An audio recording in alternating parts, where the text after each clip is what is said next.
इस्लामाबाद। पाकिस्तान ने भारतीय जासूस कुलभूषण जाधव के वकील का बयान मुस्तरद कर दिया।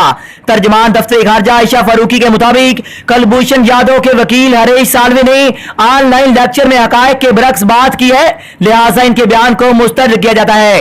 तर्जमान दफ्तर खारजा का कहना था कि पाकिस्तान ने आलमी अदालत इंसाफ के फैसले के मुताबिक कुलभूषण जाधव को कौंसलर रसाई दी है और पाकिस्तानी आलमी अदालत इंसाफ के फैसलों पर अमल पैरा रहेगी। कुलभूषण के बदले कर्नल हबीब की रिहाई की खबरें बेबुनियाद हैं। दफ्तर खारजा कौंसलर रिहाई में कुलभूषण का भारतीय डिप्टी हाई कमिश्नर के सामने बार बार जासूस का एतराफ। भारतीय कौंसल की जासूस कुलभूषण से सब जेल में मुलाकात।